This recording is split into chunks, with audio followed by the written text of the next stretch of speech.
Hello दोस्तों, free classes पर आप सभी का फिर से स्वागत है। आज हम एनसीईआरटी क्लास 7 के विज्ञान विषय के अध्याय 9 गति एवं समय के बारे में पढ़ेंगे कि गति क्या होती है और समय क्या होते हैं। तो आइए इस अध्याय को शुरू करने से पहले आप हमारे यूट्यूब चैनल फ्री क्लासेस 504 पर जाकर और भी विषय को वीडियो हैं जो आप देख सकते हैं, जो बेहतर तरीके से पढ़ाया गया है। तो आइए इस अध्याय को हम लोग शुरू करते हैं। हमको क्या कह रहा है कि कक्षा 6 में आपने विभिन्न प्रकार की गतियों के बारे में पढ़ा था। तो हमने कक्षा 6 में पढ़ा था कि गति जो होती है मेनली जो होती है कि 3 प्रकार की होती है। तो हमने देखा था कि एक सरल रेखा गति थी, माने सरल रेखा के अनुदिश गति थी, एक वृत्ताकार या वर्तुल गति थी जिसे हम लोग अंग्रेजी में सर्कुलर मोशन भी बोले थे।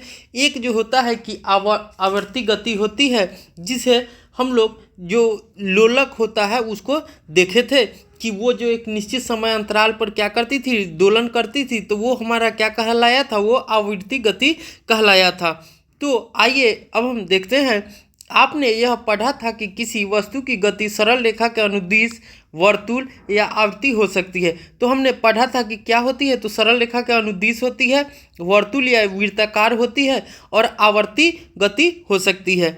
क्या आपको ये तीनों प्रकार की गति याद है? सारणी 9.1 में गतियों के कुछ उदाहरण दिए गए हैं। प्रत्येक उदाहरण में गति का प्रकार पहचानिए। अब हमको सारणी 9.1 में विभिन्न प्रकार की गतियों के कुछ उदाहरण दिए हैं, उन्हें हम देखते हैं और पहचानते हैं। तो हमारा पहला कह रहा है कि मार्च पास्ट करते सैनिक। तो ये क्या है? ये सरल रेखा के अनुदिश गति है। ये क्या है? सरल रेखा के अनुदिश गति है। हमारा दूसरा क्या कर रहा है? सीधी रेखा पर चलती बैलगाड़ी। तो ये भी क्या है? सरल रेखा के अनुदिश गति है। कहता है दौड़ते धावक के हाथ की गति। तो ये भी क्या है? जो दौड़ते हाथ जो घूम रहा है वो क्या होता है? तो वो आवर्ती गति है। वो क्या है? आवर्ती गति है। चलती साइकिल के पैडल। तो पैडल जो रहते हैं कि वो सर्कुलर वृत्ताकार पथ पे गति करती है, तो वो क्या हो जाएगी? वर्तुल गति। क्या हो जाएगी? वर्तुल गति या सर्कुलर मोशन। सूर्य के चारों ओर पृथ्वी की गति, ये भी क्या हो जाएगी? वर्तुल गति हो जाएगी। क्या हो जाएगी? वर्तुल गति हो जाएगी। झूले की गति। झूले की गति क्या होती है? तो आवर्ती होती है, क्योंकि वो निश्चित अंतराल के बाद क्या होती है? रिटर्न आती रहती है। लोलक की गति भी क्या हो जाएगी? आवर्ती गति हो जाएगी। तो आगे हम देखते हैं। यह हमारा सामान्य अनुभव है कि कुछ वस्तुओं की गति मंद होती है। हम जो होते हैं वो मेनली अनुभव करते हैं कि कुछ वस्तुओं की गति जो होती है वो मंद होती है, मतलब धीमा होता है। क्या होता है? धीमा या स्लोली इसको बोल सकते हैं। क्या होता है? स्लोली होता है। जबकि कुछ अन्य वस्तुओं की गति तीव्र होती है या तेज होती है। क्या होती है? तेज होती है या तीव्र होती है।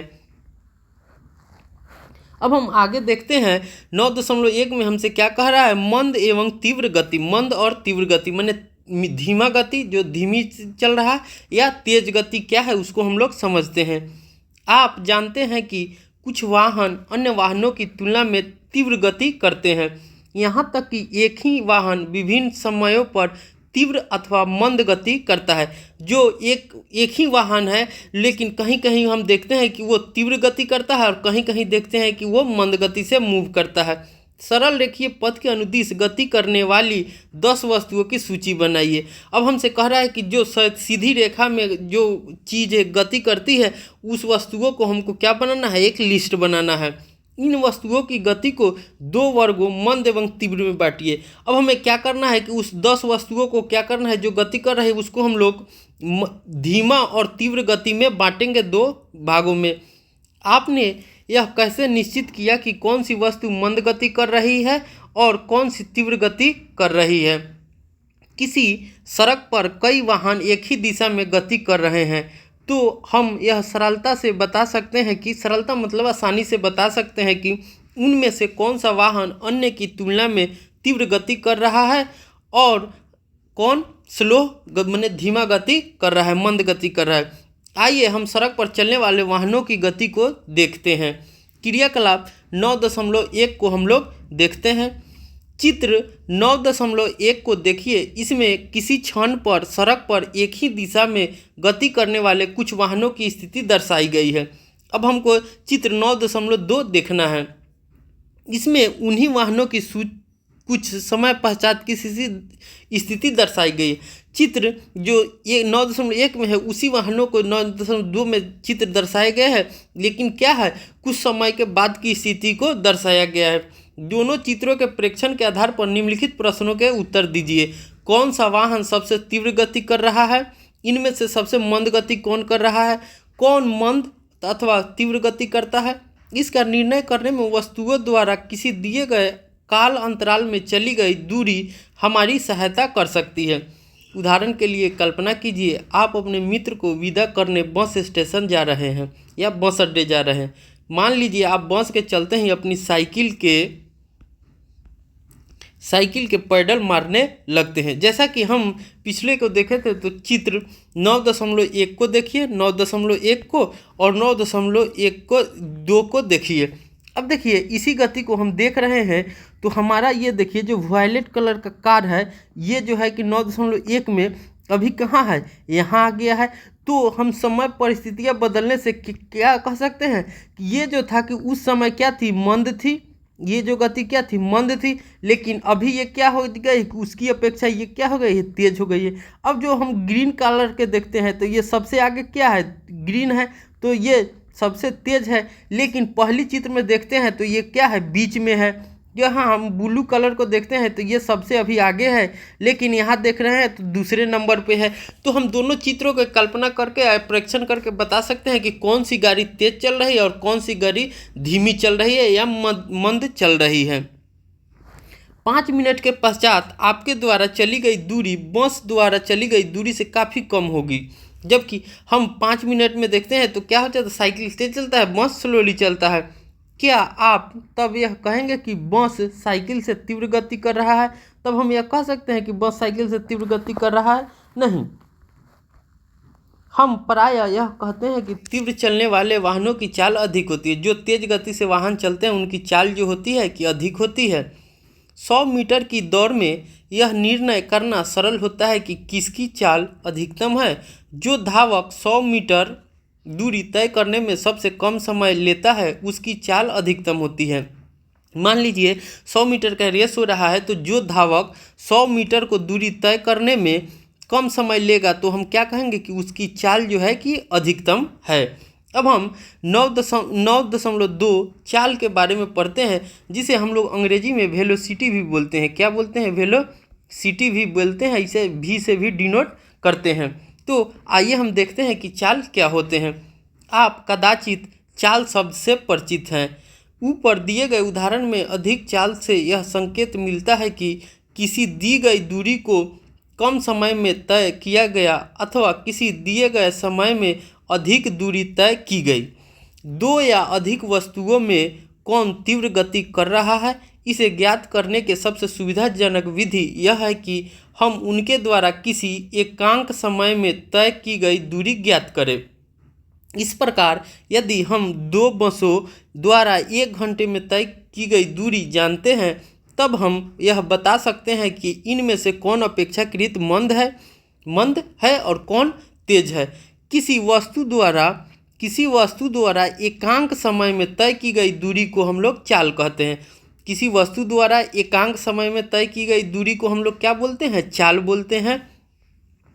जब हम यह कहते हैं कि कोई कार 50 किलोमीटर की प्रति घंटा की चाल से गति कर रहा है, इसका मतलब ये है कि वो 50 किलोमीटर जो है कि 1 घंटा में चलता है। 50 किलोमीटर कितना में चल रहा है, तो 1 घंटा में चल रहा है।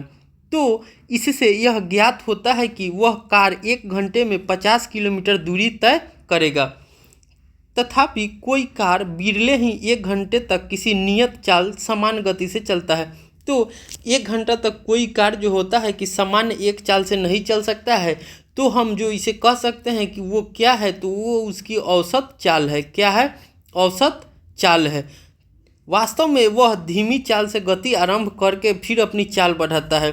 तो कार जो होता है कि पहले वो धीमी गति से चलना शुरू करता है, लेकिन धीरे धीरे वो अपनी क्या करता है, चाल बढ़ा देता है। अतः जब हम यह कहते हैं कि किसी कार की चाल 50 किलोमीटर प्रति घंटा है, तो प्रायः हम केवल कार द्वारा 1 घंटे में तय की गई दूरी पर ही विचार करते हैं।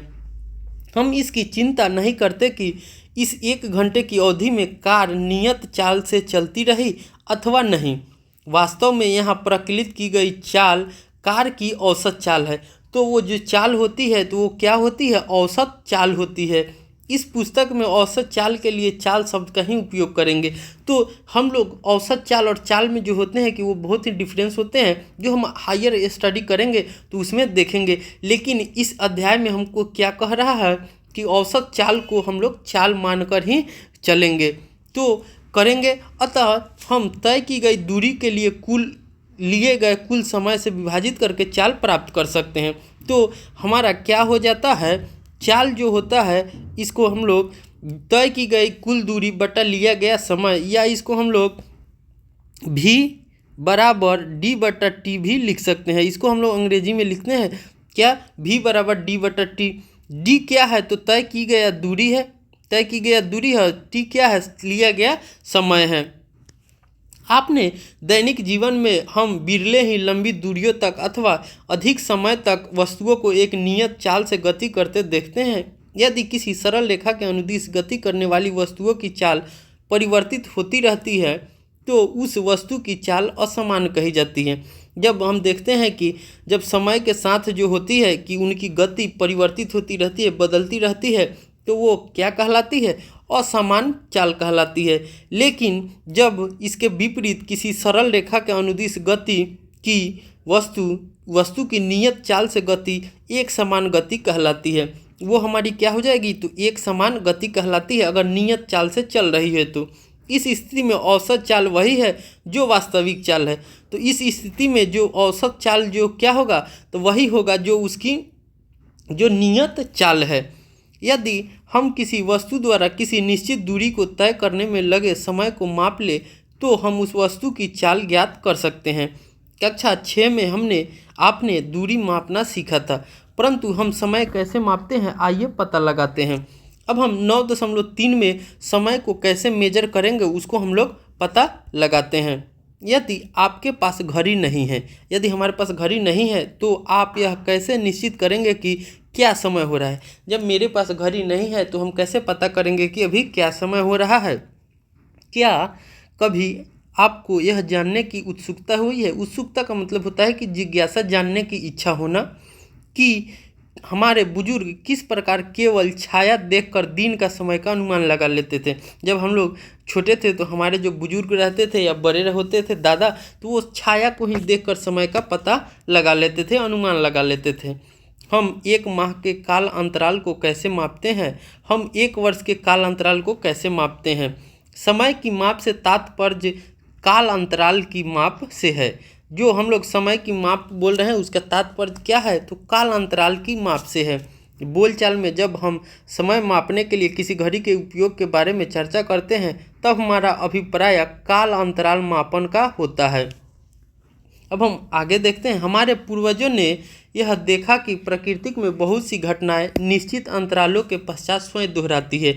जो हमारे पूर्वज जो थे वो देखते हैं थे पहले कि जो प्राकृतिक में बहुत सारी घटनाएं होती है, जैसे कि ग्रीष्म ऋतु का आना, शीत ऋतु का आना, बसंत ऋतु का आना, तो ये सब जो होती है कि वो एक निश्चित समय अंतराल के बाद क्या होती है, तो वो दोहराती रहती है। उदाहरण के लिए उन्होंने यह पाया कि सूर्य प्रतिदिन प्रातः उदय होता है। तो उन्होंने पाया कि सूर्य जो होते हैं प्रतिदिन सुबह में उदय होते हैं, उगते हैं। एक सूर्योदय से अगले सूर्योदय के बीच समय को एक दिन कहा जाता है। एक सूर्योदय से लेकर अगले सूर्योदय के बीच को समय को एक दिन कहा गया। इसी प्रकार एक अमावस्या से अगली अमावस्या के बीच की समय की माप माह के रूप में की गई। एक अमावस्या से अगली अमावस्या के बीच में क्या कहा जाएगा, तो एक माह के रूप में उसको हम लोग पहचानेंगे। एक वर्ष उस समय काल के नियत किया गया जितने समय में पृथ्वी सूर्य की एक परिक्रमा पूरी करता है। और एक साल कब कहा गया, जितने समय में पृथ्वी सूर्य की एक परिक्रमा पूरी करता है। हमें प्रायः एक दिन में काफ़ी छोटे समय अंतरालों को मापने की भी आवश्यकता पड़ती है। संभवतः समय मापने की सबसे सामान्य युक्ति घड़ियाँ ही हैं। तो हमने देखा कि समय मापने की जो सबसे सामान्य और कारगर स्थिति है वो क्या है, घड़ियाँ ही है। तो सामान्य युक्ति क्या है, घड़ियाँ ही है जो आसानी से उपलब्ध हो जाती है।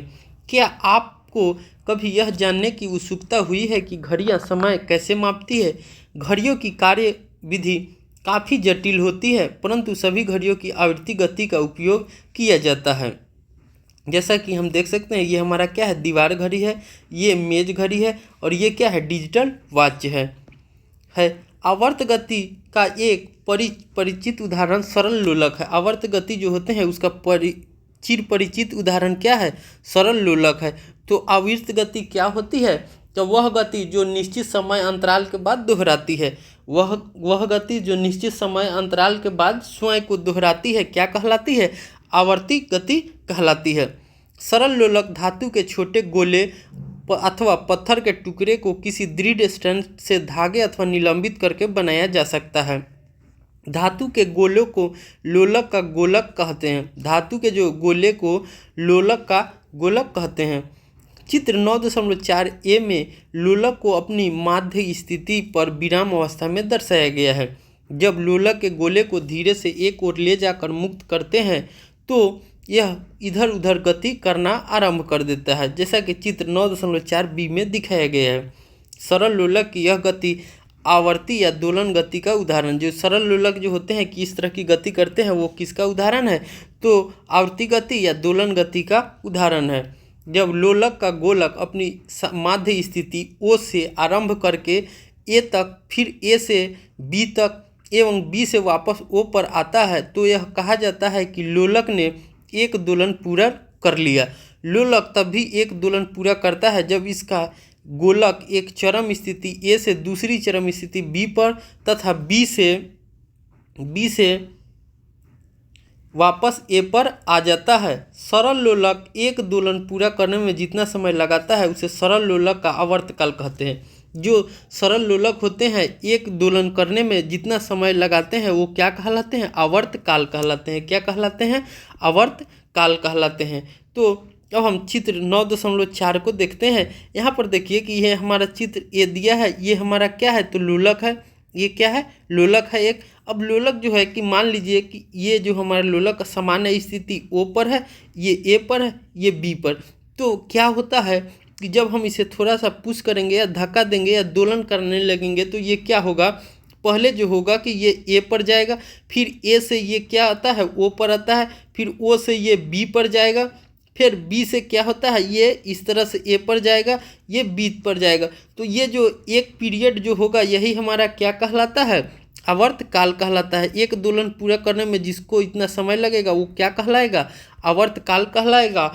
और जो वह गति जो निश्चित समय के बाद स्वयं को दोहराती रहती है, जैसे यहाँ से यहाँ आ रहा है, फिर यहाँ आ रहा है, तो एक निश्चित समय के बाद क्या हो रही है? ये गति दोहरा रही है। तो ऐसी गति को हम लोग आवर्ती गति कहते हैं या दोलन गति कहते हैं। अब हम क्रियाकलाप 9.2 को देखते हैं। लगभग 1 मीटर लंबा धागा अथवा डोरी लेकर चित्र 9.4 में दर्शाए अनुसार एक लोलक बनाइए। अब हमें क्या कह रहा है कि 1 मीटर का धागा लीजिए, 1 मीटर का क्या लंबा धागा लेना है और डोरी लेकर उसे 9.1 के दर्शाए अनुसार एक सरल लोलक बनाना है।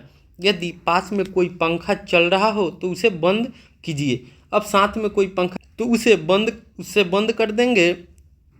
लोलक के गोलक को अपनी माध्य स्थिति पर विराम में आने दीजिए। अब क्या करेंगे? जो लोलक है उसकी मध्य स्थिति जो होगी रुका रहेगा, वह स्थिति आने देंगे। गोलक के नीचे फर्श पर अथवा इसके पीछे दीवार पर उसकी माध्य स्थिति को एक चिन्हित द्वारा अंकित करें। एक चिन्ह द्वारा क्या करेंगे? उसे अंकित कर लेंगे। लोलक का आवर्तकाल मापने के लिए हमें विराम घड़ी की आवश्यकता होगी, और जो लोलक का आवर्तकाल होगा उसे मापने के लिए हम लोग क्या करेंगे? एक स्टॉप वॉच चाहिए, विराम घड़ी चाहिए। यदि विराम घड़ी उपलब्ध नहीं है तो मेज घड़ी अथवा कलाई घड़ी उपयोग की जा सकती है। लोलक को गति में लाने के लिए गोलक को पकड़िए और इसे धीमे से एक ओर ले जाइए। यह सुनिश्चित कीजिए कि जब आप गोलक को विस्थापित कर रहे हो तो इसे बांधी डोरी तानी गई हो। अब गोलक को विस्थापित स्थिति से मुक्त कीजिए। ध्यान रखिए गोलक को छोड़ते समय इसे धक्का नहीं लगना चाहिए। जिस समय गोलक अपनी माध्य स्थिति पर है उस समय घड़ी का समय नोट कीजिए। अब जब गोलक जो होगा वो माध्य स्थिति पर होगा तो उस समय उसकी घड़ी का समय जो होगा उसको हम लोग नोट करेंगे, मतलब लिख लेंगे। माध्य स्थिति की बजाय आप उस स्थिति से भी समय नोट करना आरंभ कर सकते हैं। जब गोलक अपनी किसी चरम स्थिति पर है, लोलक द्वारा 20 दोलन पूरा करने में लगा समय मापिए। और जो लोलक जो होगा कि 20 दोलन करेगा उसका क्या करना है, हमको समय नाप लेना है। सारणी 9.2 में अपने प्रेक्षण लिखिए। इसमें दिया गया प्रेक्षण केवल एक नमूना है, आपके प्रेक्षण इससे भिन्न हो सकते हैं। इस क्रियाकलाप को 3-4 बार दोहराइए और अपनी प्रेक्षण सारणी में लिखिए। 20 दोलन को पूरा करने में लगे समय को 20 से भाग देकर एक दोलन में लगा समय लोलक का आवर्तकाल प्राप्त किया जा सकता है। अब हमने देखा कि 20 जो दोलन किया था उसमें क्या था, तो 20 दोलन में कितना समय लगा। मान लीजिए कि उसको जो समय लगा वो 20 मिनट लगा, तो क्या होगा, 20 में 20 से भाग देकर उस समय को हम लोग आवर्तकाल ज्ञात कर सकते हैं। क्या आपके लोलक का आवर्तकाल हर बार लगभग समान आता है? ध्यान रखिए, आरंभिक विस्थापन में थोड़ा परिवर्तन आपके लोलक के आवर्तकाल को प्रभावित नहीं करता। जो शुरुआती में जो डिस्प्लेसमेंट हुआ था, विस्थापन हुआ था, उसमें थोड़ा परिवर्तन होता है, लेकिन आपके लोलक के आवर्तकाल को वो प्रभावित नहीं करता है। आजकल अधिकांश घड़ियों में 1 या 2 सेलों वाले विद्युत परिपथ होते हैं। जो आजकल के घड़ी होते हैं उसमें 1 या 2 विद्युत परिपथ सेल होते हैं। इन घड़ियों को क्वार्ट्ज घड़ी कहते हैं। इन घड़ियों को हम लोग क्या बोलते हैं, तो क्वार्ट्ज वॉच बोलते हैं। इनके द्वारा मापा गया समय पहले उपलब्ध घड़ियों द्वारा मापे गए समय से अधिक यथार्थ होता है। तो इसके द्वारा जो हम लोग समय को मापते हैं वो क्या होता है, बहुत ही एक्यूरेट होता है पिछले घड़ियों के, माने पुरानी घड़ियों के कंपेयर दें। अब हम आगे देखते हैं समय तथा चाल के मात्रक को। समय तथा चाल के मात्रक क्या होते हैं उसको अब हम लोग देखते हैं। समय का मूल मात्रक सेकेंड होता है। जो समय का मूल मात्रक होता है वो क्या होता है, तो सेकेंड होता है, जिसको हम लोग एस से डिनोट करते हैं। किससे डिनोट करते हैं, एस से डिनोट करते हैं। इसका प्रतीक एस है। समय के बड़े मात्रक मिनट तथा घंटा है। जो समय के बड़े मात्रक होते हैं वो क्या होते हैं, मिनट होते हैं या घंटा होते हैं, लेकिन जो मूल मात्रक है वो क्या है, सेकेंड है। आप पहले ही जानते हैं कि ये मात्रक किस प्रकार एक दूसरे से संबंधित है। चाल का तथाकथित मूल मात्रक क्या है? चूँकि चाल दूरी बटा समय है, अतः चाल का मूल मात्रक मीटर पर सेकेंड है। हमने देखा था कि जो चाल होते हैं वो क्या है, तो चाल बराबर दूरी बटा समय है। चाल बराबर दूरी बटा समय है, तो दूरी को हम लोग मीटर से और समय को हम लोग सेकेंड से डिनोट करते हैं। तो हमारा क्या हो जाएगा, मीटर पर सेकेंड हो जाता है चाल का एसआई मात्रक। चाल का एसआई मात्रक हमारा क्या हो जाएगा, मीटर पर सेकेंड हो जाएगा। वास्तव में इसे अन्य मात्रकों जैसे मीटर पर मिनट अथवा किलोमीटर पर आवर से भी व्यक्त किया जा सकता है। इसे जो होते हैं कि मीटर पर मिनट या किलोमीटर पर आवर में भी व्यक्त किया जा सकता है। आपको यह याद रखना चाहिए कि सभी मात्रकों के प्रतीकों को एक वचन में लिखा जाता है। जो सभी मात्रक होते हैं उनके प्रतीकों को एक वचन में लिखा जाता है, प्लूरल्स नहीं किया जाता है। वैसे लिखने से गलत होता है। जैसे उदाहरण के लिए हम 50 किलोमीटर लिखते हैं, न कि 50 किलोमीटर्स, ठीक है। अथवा 8 सेंटीमीटर लिखते हैं, न कि 8 सेंटीमीटर्स। आवश्यकता के अनुसार समय के विभिन्न मात्रकों का उपयोग किया जाता है। उदाहरण के लिए आपकी आयु को दिनों अथवा घंटों में व्यक्त करने की अपेक्षा वर्षों में व्यक्त करना सुविधाजनक होता है। इसी प्रकार घर से विद्यालय तक की दूरी तय करने में लगे समय को वर्षों में व्यक्त करना बुद्धिमानी नहीं है। जैसा कि मान लीजिए कि हमें कोई घर से स्कूल की दूरी को लिखना है या तय करने में लगा समय को, तो हम लोग वर्ष में नहीं लिख सकते हैं, उसे हम लोग सेकेंड या मिनट में लिखेंगे। 1 सेकेंड का काल अंतराल कितना छोटा अथवा बड़ा होता है?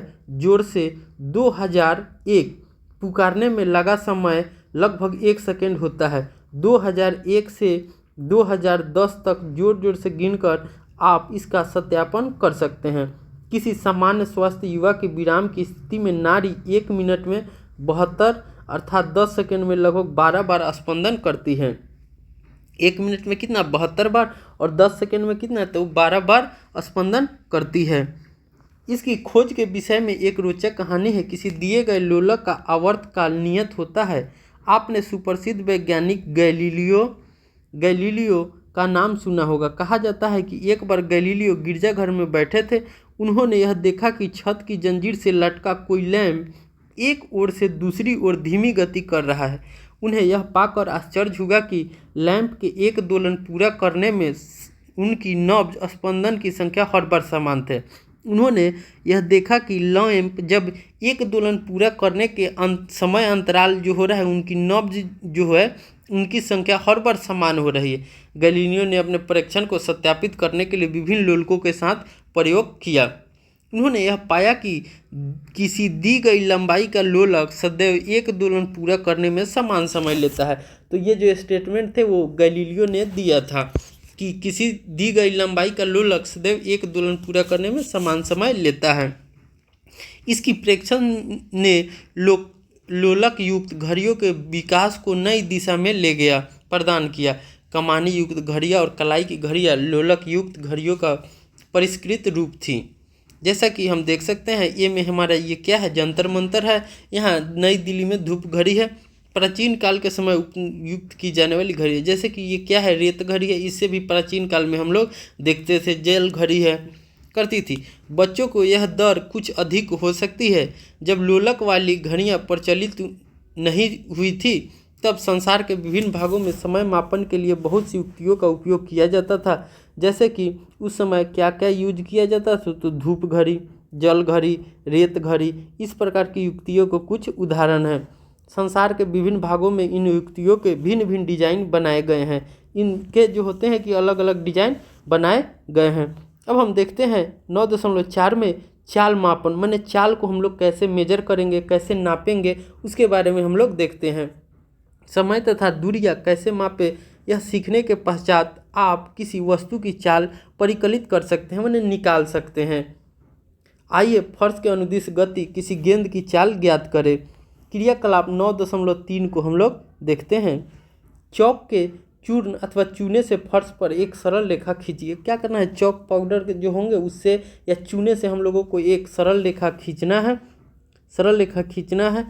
अपने मित्र से कहिए कि वह इस रेखा से 1 से 2 मीटर दूर खड़ा रहे। अब मित्र से कहिए वह फर्श के अनुदिश मने इस रेखा की ओर इस सरल रेखा से लंबवत किसी गेंद को धीरे से लुढ़काए। वो 1 से 2 मीटर की दूरी से वो आपका मित्र क्या करे, तो फर्श के अनुदिश सरल रेखा में लंबवत वो गेंद को ढुलकाए। जिस क्षण गेंद सरल रेखा को पार करती है तथा जिस क्षण वह विराम में आती है, दोनों बार समय नोट कीजिए। गेंद विराम में आने में कितना समय लेती है, जिस बिंदु पर गेंद रेखा को पार करती है तथा जिस बिंदु पर वह विराम में आती है, इन दोनों बिंदुओं के बीच की दूरी को मापिए। इसे मापने के लिए आप किसी पैमाने अथवा मापक फीते का उपयोग कर सकते हैं। इस क्रियाकलाप को विभिन्न समूह बारी बारी से दोहराएं तथा सभी मापों को सारणी 9.3 में लिखिए। प्रत्येक समूह के पाठ्यांक से गेंद की चाल परिकलित कीजिए। क्या आप अपने चलने अथवा साइकिल चलाने की चाल की तुलना अपने मित्र की चाल से करना चाहेंगे?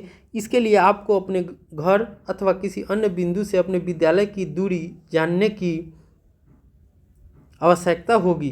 तब आप सभी इन दूरी को तय करने में लगे समय को मापकर एक दूसरे की चाल परिकलित कर सकते हैं।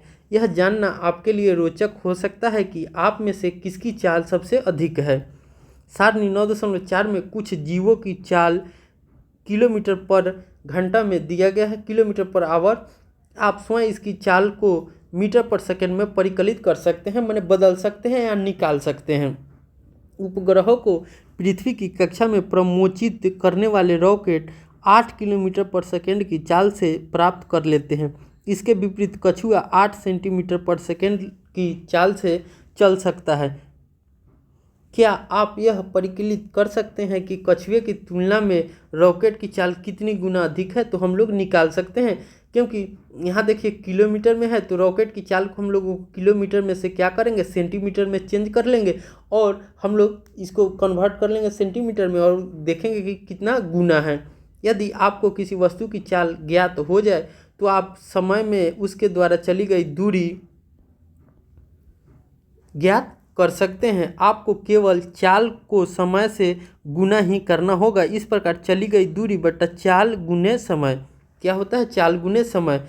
यह आप यह भी ज्ञात कर सकते हैं, दी गई चाल से चलने वाली कोई वस्तु किसी दूरी को कितने समय में तय करती है, तो समय बराबर क्या हो जाएगा, दूरी बट्टा चाल। तो क्या हो जाएगा, डी बट्टा भी। और ये क्या हो जाएगा, तो हमारा क्या हो जाएगा, v इंटू टी। डी बराबर क्या हो जाएगा, v इंटू टी, या दूरी बराबर चाल गुने समय, या समय बराबर क्या हो जाएगा, दूरी बट्टा चाल। अब स्पीडोमीटर आपके स्कूटर अथवा मोटरसाइकिल पर 1 मीटर लगा हुआ होता है। इसी प्रकार जैसा कि अब हम देख सकते हैं, हमको सारणी 9.4 में दिया हुआ है। यहाँ देखिए कि बाज का चाल है, ये हमारा दिया हुआ है किसे, किलोमीटर पर आवर में। तो यहाँ भी दिया है क्या, किलोमीटर पर आवर में। तो हम क्या करेंगे कि इसको उसी तरह रहने देंगे और किलोमीटर में हम लोग क्या करेंगे, मीटर में चेंज करेंगे। तो हम जानते हैं कि 1 किलोमीटर में 1000 मीटर होता है। कितना होता है, 1000 मीटर होता है। तो क्या करेंगे, 1000 मीटर से गुना कर देंगे। और हम जानते हैं कि 1 घंटा में 3600 सेकेंड होता है। तो क्या करेंगे, हम 3600 से भाग कर देंगे।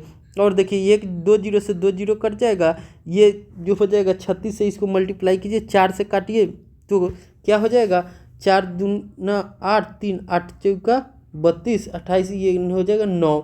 अब हमको इसी तरह से काट के जो रिजल्ट आ जाएगा वो हमारा क्या हो जाएगा, मीटर पर सेकेंड में आ जाएगा।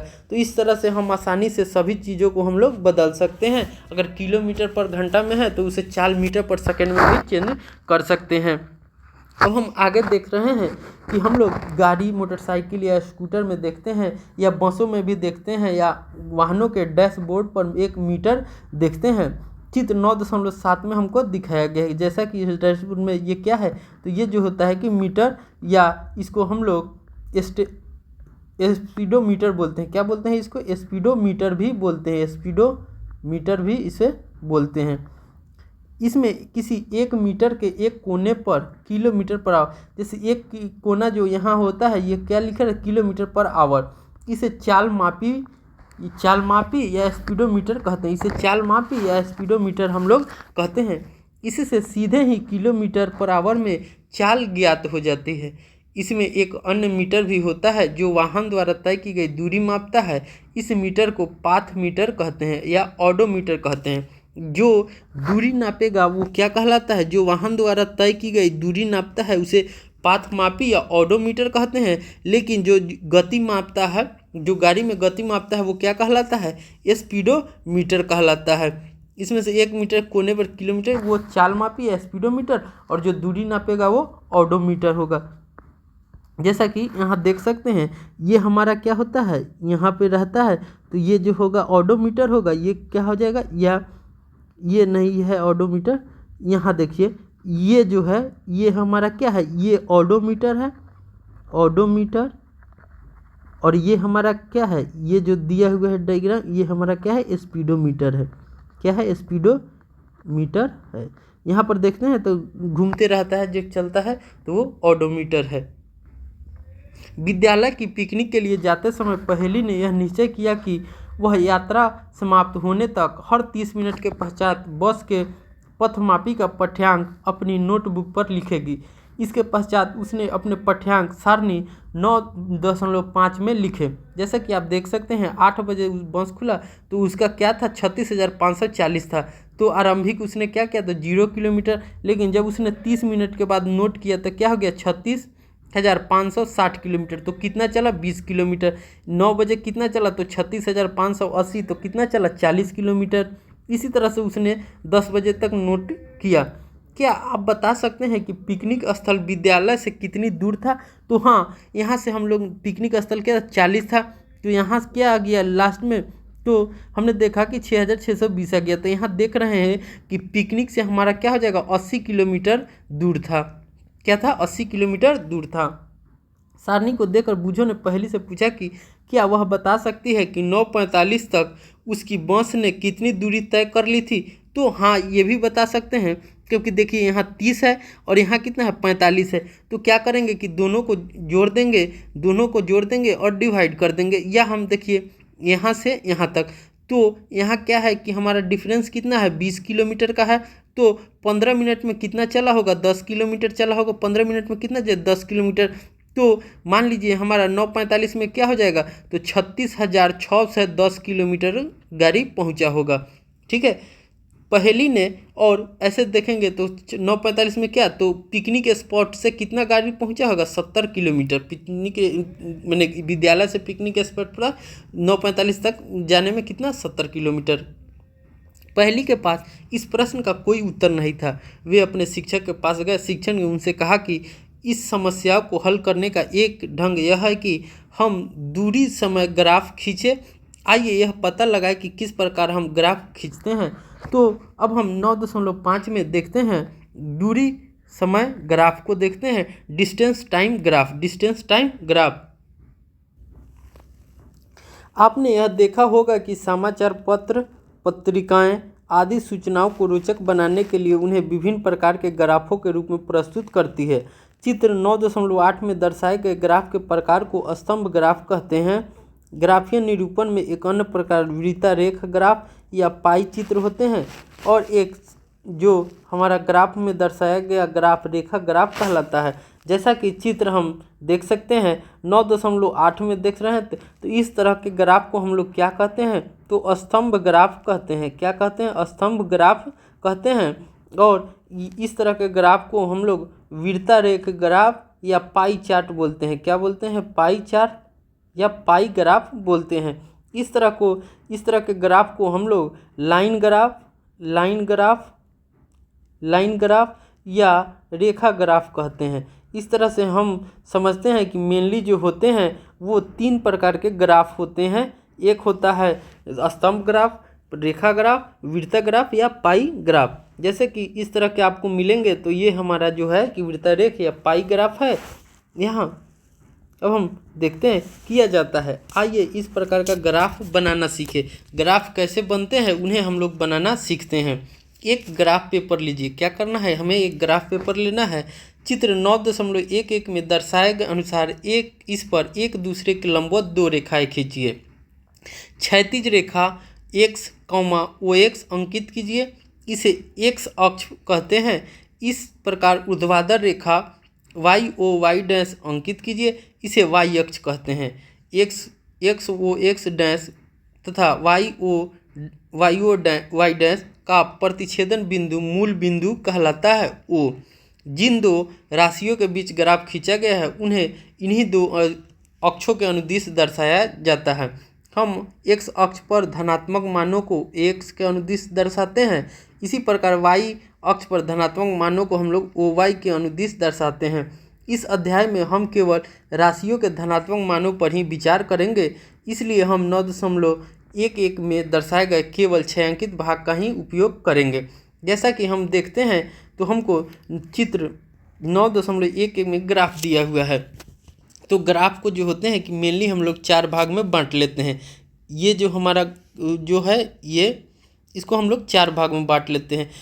जो 4 भागों में बांटेंगे तो एक जो क्षैतिज रेखा होंगे वो x कहलाएंगे, और इस तरह के x डैश, इसको हम लोग क्षैतिज रेखा, इसको जो होता है कि लंबवत जो रहेंगे उसे क्या, y और y डैश। हमेशा देखिएगा इस डायरेक्शन में क्या होते हैं, नॉर्थ होता है। तो हमेशा आप ध्यान में रखिएगा कि नॉर्थ डायरेक्शन में जो मान रहते हैं वो क्या होते हैं, तो धनात्मक होते हैं। क्या होते हैं, धनात्मक होते हैं। और y का मान जो होता है कि दक्षिण की तरफ, साउथ की तरफ क्या होगा, ऋणात्मक होगा। इसी तरह से मान लीजिए इधर के तरफ माने ईस्ट के तरफ क्या होगा, धनात्मक होगा। और इधर क्या होगा, तो ऋणात्मक होगा। क्या होगा, ऋणात्मक होगा। तो हमेशा ध्यान दीजिएगा यहाँ पर जो x डैश है ये क्या होते हैं, माइनस में। इसमें देखिए x और y दोनों प्लस में होंगे। यहाँ पर क्या होगा, y जो होंगे प्लस में होंगे और x जो होगा कि माइनस में होगा। इसमें देखेंगे तो x माइनस में होगा और y भी माइनस में होगा। ठीक है, यहाँ देखिएगा तो आपका y जो डैश होगा वो माइनस में होगा, और सबसे पहले प्लस में x होगा और y जो होगा वो माइनस में होगा। इस तरह से तो हम देख सकते हैं वो जो होता है कि हमारा मूल बिंदु होता है, तो इधर से इधर का डिस्टेंस, जैसे कि मान लीजिए वो मूल बिंदु हो गया, तो ओ से जब हम x के तरफ जाएंगे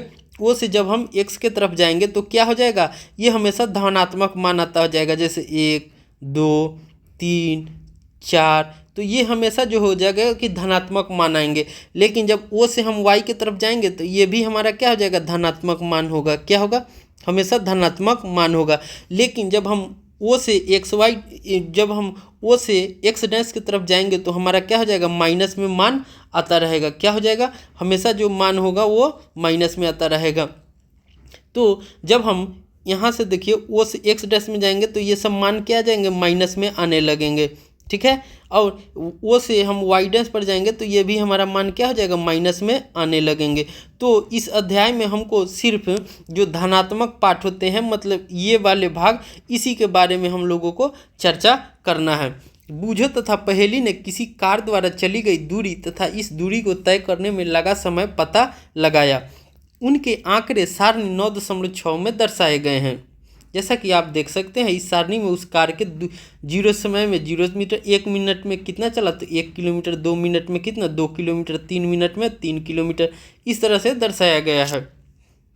आप नीचे दिए गए चरणों को अपनाकर ग्राफ बना सकते हैं।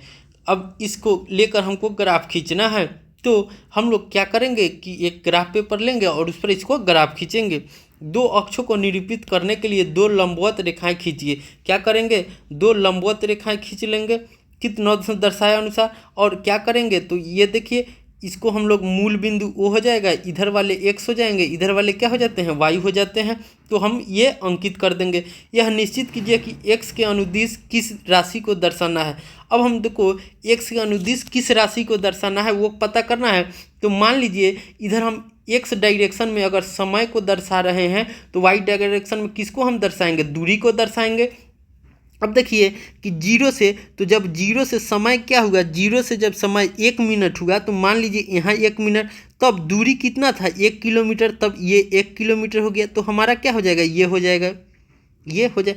अब देखिए समय हमारा जीरो से कितना हो गया 2 मिनट, तो हमारा डिस्टेंस कितना हो गया 2 किलोमीटर, तो यहाँ 2 किलोमीटर, तो हमारा क्या हो जाएगा, ये हो जाएगा। ठीक है, इस तरह से आप 0 से 5 मिनट तक खींच सकते हैं। निश्चित कीजिए कि एक्स किस राशि को रखना है, तो आपको जो दूरी को भी रख सकते हैं, समय को भी रख सकते हैं। वाई अक्ष के अनुदिश किसे दर्शाना है, एक्स अक्ष के अनुदिश समय, वाई अक्ष के अनुदिश दूरी दर्शाइए। अब जैसे मान लीजिए कि आपको एक्स अक्ष के अनुदिश समय को दर्शाना है, वाई अक्ष के अनुदिश दूरी को दर्शाना है। अगर आपके मन में हो तो आप वाई अक्ष के अनुदिश भी समय को दर्शा सकते हैं और एक्स अक्ष के अनुदिश आप दूरी को दर्शा सकते हैं। ग्राफ पर दूरी को निरूपित करने के लिए कोई पैमाना चुनिए। अब ग्राफ को दूरी पर निरूपित करने के लिए हम क्या करेंगे, कोई पैमाना चुनेंगे। मान लीजिए हमको दिया है 10 मीटर, तो 10 मीटर बराबर हम 1 सेंटीमीटर भी चुन सकते हैं, या 10 मीटर बराबर 1 मीटर भी चुन सकते हैं। तो आप पे डिपेंड करता है कि आपको किस तरह से लेना है। बस ये चीज़ें ध्यान रखनी चाहिए कि जब हम ग्राफ खींचेंगे तो हमारा ग्राफ जो है कि ग्राफ शीट में एडजस्ट हो जाना चाहिए, उसी हिसाब से आप पैमाना लीजिएगा। ठीक है, ग्राफ पर दूरी को निरूपित करने के लिए कोई पैमाना चुनिए। समय के निरूपण के लिए कोई अन्य पैमाना चुनिए। कार की गति के लिए ये पैमाना इस प्रकार, जैसे 1 मिनट के लिए क्या चुने हैं 1 सेंटीमीटर, और दूरी के लिए 1 किलोमीटर के लिए 1 सेंटीमीटर। तो 1-1 मिनट के लिए हमने क्या चुना है, 1-1 सेंटीमीटर को चुना है। चुने गए पैमाना के अनुसार समय तथा दूरी के मानों को अपने अपने अक्षों पर अंकित कीजिए। अब क्या करना है कि चुने गए जो पैमाना है उसी के अनुसार हमको समय तथा दूरी के मानों को अपने अपने अक्ष पर अंकित कीजिए। कार की गति के लिए समय को एक्स अक्ष पर मूल बिंदु से 1 मिनट, 2 मिनट, 2 या इसी तरह से चलता जाएगा द्वारा अंकित कीजिए। इसी तरह से दूरी को हम लोग क्या 1 किलोमीटर, 2 किलोमीटर, इसी तरह से करते करते 5 किलोमीटर तक वाई अक्ष पर अंकित कर देंगे। अब आपको दूरी तथा समय के मानों के प्रत्येक समुच्चय को ग्राफ पेपर पर निरूपित करने के लिए उस पर बिंदु अंकित करने हैं। अब क्या करना है, उस पर हमको लोगों को बिंदु अंकित करना है। सारणी 9.6 में क्रम संख्या 1 के परीक्षण में यह दर्शाया गया, जैसा कि आप सारणी 9.6 में देख सकते हैं। अब कि समय 0 मिनट पर चली गई दूरी भी शून्य होगा। 0 मिनट पर जब चलता है तो दूरी भी क्या होगा, शून्य होगा। तो मानो कि इस समुच्चय को ग्राफ पेपर पर स्थिति मूल बिंदु पर है। अब वो दोनों की जब 0 मिनट समय था, दूरी भी 0 मिनट था, तो वो क्या हो जाएंगे, वो मूल बिंदु हो जाते हैं। 1 मिनट के पश्चात कार ने 1 किलोमीटर दूरी चली। मानों के इस समुच्चय को अंकित करने के लिए एक अक्ष पर 1 मिनट और निरूपित करने वाले बिंदु को देखिए। अब क्या करेंगे, एक्स अक्ष पर 1 मिनट लेंगे, इसी बिंदु को वाई अक्ष पर क्या करेंगे, समानांतर रेखा खींचेंगे। इसके पश्चात वाई अक्ष पर हम क्या करेंगे, 1 किलोमीटर के लिए 1 मिनट 1 सेंटीमीटर चुनेंगे। दूरी के संगत बिंदु एक्स अक्ष के समांतर रेखा खींचिए। वह बिंदु जिस पर ये दोनों रेखाएं एक दूसरे को काटती है ग्राफ पेपर पर इन मानों के समुच्चय को निरूपित करता है, जैसा कि चित्र 9.12 में दिखाया गया है। यहाँ आप आसानी से देख सकते हैं। इस प्रकार ग्राफ पेपर पर मानव समुच्चय को दर्शाया गया है। चित्र 9.12 में विभिन्न समयों पर कार की स्थिति के सभी बिंदुओं के समुच्चय ग्राफ को दर्शाया गया है। चित्र 9.12 में दर्शाए अनुसार इन बिंदुओं को मिलाइए। बिंदुओं को मिलाने पर सरल रेखा प्राप्त होती है। जब हम सभी बिंदुओं को मिलाते हैं तो हमें एक सरल रेखा प्राप्त होती है। यह कार की गति का दूरी ग्राफ है। ये जो होता है कि वो कार का क्या हो जाएगा, दूरी ग्राफ है। यदि दूरी ग्राफ एक सरल रेखा है तो संकेत करता है कि वस्तु किसी नियत चाल से गति कर रहा है। जब हम देखते हैं कि समय दूरी ग्राफ जो होता है कि एक सरल रेखा है तो यह संकेत करता है कि गति जो है कि क्या है, नियत चाल से चल रही है। उसकी गति जो चाल है वो क्या है, नियत चाल से चल रही है। परंतु यदि किसी वस्तु की लगातार परिवर्तित होती है तो ग्राफ की आकृति कुछ भी हो सकती है, लेकिन जब उसकी गति जो है कि हमेशा बदलती रहती है तो ग्राफ की आकृति कुछ भी हो सकती है।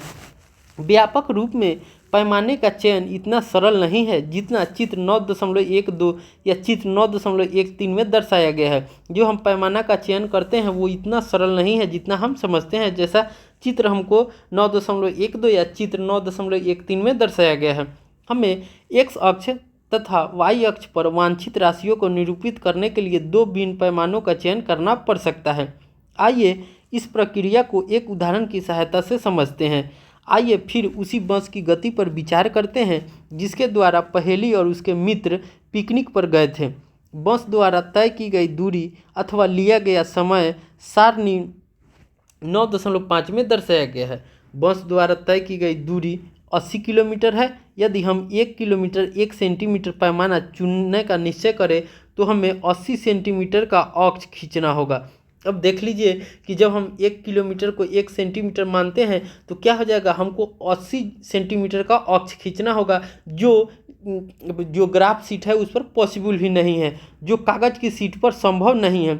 इसके विपरीत 10 किलोमीटर 1 सेंटीमीटर का पैमाना चुनने पर हमें केवल 8 सेंटीमीटर लंबाई के अक्ष की आवश्यकता होगी। तो वहाँ पर हम क्या करेंगे, 10 किलोमीटर को हम लोग बराबर 1 सेंटीमीटर हम लोग पैमाना लेंगे लंबाई के अक्ष। यह पैमाना काफ़ी और यह पैमाना क्या होगा, हमारे लिए बहुत सुविधाजनक होगी, परंतु यह ग्राफ पेपर के एक छोटे भाग को ही ढकेगा। ग्राफ खींचने के लिए पैमाना का चयन करते समय कुछ बातों को ध्यान में रखना चाहिए, जो इस प्रकार है। प्रत्येक राशि के अधिकतम और न्यूनतम मानों के बीच अंतर। जो प्रत्येक राशि हैं उनके अधिकतम और न्यूनतम मानों के बीच कितना का अंतर है वो हमें ध्यान में रखना चाहिए। प्रत्येक राशि के मध्यवर्ती मान और जो मिडिल मान होंगे वो हमें हमेशा ध्यान में रखना है, ताकि उन मानों को ग्राफ पर चुने गए पैमानों के आधार पर अंकित किया जाना सुविधाजनक हो। जिस पेपर पर ग्राफ खींचना है उसके अधिकतम भाग का उपयोग करना, और जिस पेपर पर हमको ग्राफ खींचना है उसके अधिकतम भागों का उपयोग करना। अगर हम इतना बड़ा मान लेंगे, अगर पैमाना हम लोग बड़ा मान ले तो क्या होगा कि ग्राफ सीट के बहुत थोड़े से ही भाग में हमारा ग्राफ बन जाएगा, जो अच्छा नहीं लगेगा, भद्दा लगेगा। इसीलिए हमें इस चीज़ का ध्यान देना चाहिए कि हम ग्राफ सीट के बड़े पैमाने पर उसका उपयोग करें। मान लीजिए आपको 25 सेंटीमीटर अब आपका एक ग्राफ पेपर दिया गया है। ऊपर दी गई शर्तों को पूरा करने तथा सारणी 9.5 के आंकड़ों को समायोजित कर सकने के लिए एक पैमाना इस प्रकार हो सकता है, जैसे कि दूरी 5 किलोमीटर बराबर 1 सेंटीमीटर और समय 6 सेंटीमीटर बराबर 1 सेंटीमीटर। मान लीजिए कि दोनों को समान लेना भी कंपलसरी नहीं है, जैसे कि हम दूरी को 5 किलोमीटर के 1 सेंटीमीटर ले सकते हैं तो टाइम को हम लोग 6 मिनट बराबर 1 सेंटीमीटर भी ले सकते हैं, वो आपके ऊपर है। लेकिन इन चीज़ों का हमेशा ध्यान रखिएगा कि जो मिडिलवर्ती मान हो या ग्राफ शीट में आ जाए उसी प्रकार के हमको मान लेना है। क्या अब आप बस की गति के लिए दूरी समय ग्राफ खींच सकते हैं। क्या आपके द्वारा खींचा गया ग्राफ चित्र 9.13 में दर्शाए गए ग्राफ के समरूप है? अब हमको ग्राफ खींचना है और 9.13 जो ग्राफ दिया हुआ है, चित्र दिया हुआ है, उसमें देखना है कि हमने जो ग्राफ खींचा है वो इसी प्रकार है या अलग है। यदि सारणी द्वारा प्रस्तुत आंकड़े से तुलना करें तो दूरी समय ग्राफ हमें गति के बारे में विविध प्रकार की जानकारी प्रदान करता है। उदाहरण के लिए सारणी 9.5 में हमें केवल कुछ निश्चित समय अंतरालों पर ही बस द्वारा तय की गई दूरी के बारे में जानकारी मिलती है। इसके विपरीत दूरी समय ग्राफ से हम समय के किसी भी क्षण पर बस द्वारा तय की गई दूरी ज्ञात कर सकते हैं। मान लीजिए हम 8:15 सुबह पर AM पर बस द्वारा चली गई दूरी ज्ञात करना चाहते हैं, तो इसके लिए हम x अक्ष पर उस समय 8:15 AM के संगत बिंदु अंकित करते हैं। चित्र 9.14 मान लीजिए वह बिंदु A है। अब हम बिंदु A पर x अक्ष के लंबवत अथवा y अक्ष के समांतर एक रेखा खींचते हैं। फिर हम ग्राफ के जिस बिंदु T पर लंबवत यह रेखा ग्राफ को काटती है उस बिंदु पर चिन्ह लगाते हैं, जैसा कि चित्र 9.14 में दिखाया गया है। इसके पश्चात हम T से होकर जाने वाली x अक्ष के समांतर रेखा खींचते हैं। यह y अक्ष को बिंदु B पर काटती है। y अक्ष पर बिंदु B के संगत दूरी OB हमें 8:15 AM पर बस द्वारा किलोमीटर में तय की गई दूरी प्रदान करती है। यह दूरी किलोमीटर में कितनी है? क्या आपको 9:45 AM पर बस द्वारा तय की गई दूरी ज्ञात करने में पहेली की सहायता कर सकते हैं? क्या आप दूरी समय ग्राफ से बस की चाल ज्ञात कर सकते हैं? तो हाँ, हम लोग चाल ज्ञात कर सकते हैं, जैसा कि चित्र 9.14 में देख सकते हैं। यहाँ मान लीजिए कि एक तरफ हमने क्या लिया हुआ है, समय को लिया हुआ है, और दूसरी तरफ हमने डिस्टेंस को लिया हुआ है। क्या लिया है? दूरी को लिया हुआ है। तो ये जो हमारा है x अक्ष है, ये हमारा y अक्ष है। अब हम एक तरफ समय को डिनोट करते हैं, तो हमने क्या 8 बजे से चलना प्रारंभ किया था, तो 8 बजे पे हमारा चाल का क्या था, 0 था। तो ये हमारा क्या हो जाएगा, मूल बिंदु हमारा 0 होगा। मैंने न उस समय न हमने न दूरी तय की थी और न समय स्टार्ट किया था, तो क्या होगा, वहाँ मूल बिंदु हो गया। तो 0 पर हमारा क्या है, मूल बिंदु है। अब हम 8:15 में क्या किए, दूरी को चलना स्टार्ट किए। तो हम 8:30 तक आए, तो 8:30 तक हमने देखा कि हमने 20 किलोमीटर दूरी तय कर लिया था। कितना कर लिया था, 20 किलोमीटर दूरी हमने तय कर लिया था। तो यहाँ पर हमने जो सेंटीमीटर लिया था, तो 10 किलोमीटर बराबर 1 सेंटीमीटर लिया था। तो 10 20 करके हमने क्या थे, 8:80 तक गए थे। तो यहाँ जब 10 था तो यहाँ पर क्या हो जाएगा, तो ये दोनों का अंतर क्या हो जाएगा, 8:15 AM हो जाएगा। तो इस तरह से हम करके सभी को हम लोग निकाल सकते हैं। अब मान लीजिए यहाँ 9:45 है, तो ये 9:30 है, तो यहाँ 45 आ जाएगा। इस समय यहाँ देखिए तो 9 ये जो हमारा बिंदु है, ये हमारा क्या है, तो ये 80 किलोमीटर इस समय चलता है, जबकि यहाँ पर हमारा जो बिंदु है 60 किलोमीटर चलता है। तो इस बिंदु पर हम लोग देखेंगे तो 9:45 में हमारा कितना चलेगा, ये 70 किलोमीटर हमारा हो जाएगा। ठीक है, अब हम आगे देखते हैं कि इस अध्याय में हमने क्या क्या सीखा है। तो हमने इस अध्याय में देखा था कि एकांक समय में किसी वस्तु द्वारा चली गई दूरी को उसकी चाल कहते हैं। क्या होता है, तो एकांक समय में मैंने एक समय में 1 मिनट में किसी समय वस्तु द्वारा तय की गई दूरी को हम लोग क्या कहते हैं, उसकी चाल कहते हैं। तो हमने देखा था कि चाल बराबर दूरी बटा समय होता है। क्या होता है, चाल बराबर दूरी बटा समय होता है। इसी प्रकार जब हमको दूरी निकालना हो तो हम लोग क्या कर सकते हैं, चाल गुना समय हो जाएगा। क्या हो जाएगा, चाल गुना समय हो जाएगा। जब हमको समय निकालना हो तो क्या हो जाएगा, दूरी बटा चाल हो जाएगा। क्या हो जाएगा, दूरी बटा चाल हो जाएगा। तो इस तरह से हमें 3 फार्मूला मिल सकते हैं, सूत्र मिल सकते हैं। चाल निकालना हो तो दूरी बटा समय, दूरी निकालना हो तो चाल गुना समय, समय निकालना हो तो दूरी बटा चाल। वस्तुओं की चाल यह निर्णय लेने में हमारी सहायता करती है कि कौन दूसरों से तेज है। जो वस्तु होती है उसकी चाल का निर्णय हमें ये पता करती है कि कौन सा वस्तु तेज चल रही है, कौन सी गति में तेज है या मंद है। जैसे कि मान लीजिए हम एक सरल रेखा के अनुदिश 2 कारें मूव कर रही है, अगर हम उसकी चाल को पता लगा ले तो हमको पता चल जाएगा कि कौन सी कार जो है कि वो तेज गति से चल रही है और कौन सी मंद गति से चल रही है। किसी वस्तु की चाल उसके द्वारा तय की गई दूरी को उस दूरी को चलने के लिए गए समय से विभाजित करने पर उसका मूल मात्रक मीटर पर सेकेंड हो जाता है। अब हमको चाल का जो होता है कि वो क्या कह रहा है, तो किसी वस्तु जो होते हैं उसकी चाल जो होती है वो तय की गई दूरी में, जब हम समय में कितना समय में वो डिस्टेंस तय किया है, जब उससे हम विभाजित करते हैं, भाग देते हैं, तो हमारा क्या मूल मात्रक मिल जाता है। क्या मिल जाता है? मूल मात्रक मिल जाता है। और हमारा मूल मात्रक क्या हो जाता है? मीटर पर सेकेंड हो जाता है।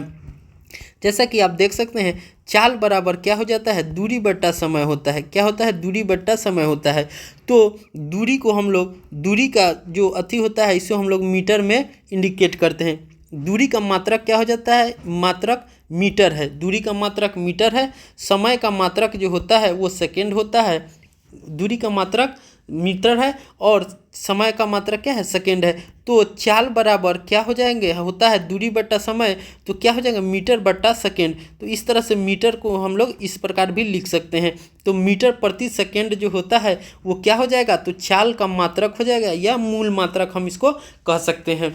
आवृत्ति घटनाओं का उपयोग समय मापन में किया जाता है। जो आवृत्ति घटनाएं होती हैं उसका हम लोग कहाँ उपयोग करते हैं? तो टाइम को मेजर करने में करते हैं, समय मापने में करते हैं। लोलक की आवृत्ति गति का उपयोग घड़ियों बनाने में होता है। जो लोलक की आवृत्ति गति होती है उसका हम लोग उपयोग घड़ी बनाने में करते हैं। कहाँ करते हैं? तो घड़ी बनाने में करते हैं। वस्तुओं की गति को उनके दूरी समय ग्राफ द्वारा चित्रात्मक रूप से व्यक्त किया जा सकता है। जो वस्तु जो होते हैं उनकी गति है उसके दूरी समय ग्राफ द्वारा हम लोग चित्रात्मक रूप से प्रस्तुत किए जा सकते हैं। अब हमारा आगे है कि नियत चाल से गति करने वाले वस्तु का दूरी समय ग्राफ क्या होता है? तो एक सरल रेखा में होता है। जो कांस्टेंट चाल से चलती है, जो वस्तु कांस्टेंट चाल से चलती है वो क्या होता है? सरल रेखा में होती है। लेकिन जब उसकी नियत चाल नहीं हो, मान लीजिए कि कभी 30 से चल रही हो, कभी 20 से चल रही हो, कभी 40 से चल रही हो, तो इस तरह का दूरी समय ग्राफ जो होगा कि किसी भी आकृति का हो सकता है। वो डिपेंड किस पे करेगा? तो उसके चाल पे डिपेंड करता है, किसी भी दिशा में हो सकती है। तो इस तरह से हमारा अध्याय 9 गति एवं समय समाप्त हो गया। उम्मीद है आप लोगों को बेहतर तरीके से समझ में आया होगा। इस अध्याय के जो जो मेन पॉइंट है या बिंदु है उनको आप शॉर्ट नोट्स में लिखकर उन्हें आप हमेशा याद रखिएगा, ताकि आप ये हायर स्टडी करने जाइएगा तो उसमें फ़ायदा करेंगे। ये जो होते हैं गति और समय, इनको हमको 11th में भी पढ़ना है बेहतर तरीके से। तो उम्मीद है आप लोगों को भी बेहतर तरीके से समझ में आया होगा। तो हमारे चैनल से जुड़े रहने के लिए और हमारे वीडियो देखने के लिए आप सभी को शुक्रिया। इसी तरह से आप हमारे यूट्यूब चैनल को सब्सक्राइब और लाइक करते रहें, वीडियो को भी लाइक कर दें। मिलते हैं अगले वीडियो में, तब तक के लिए बाय।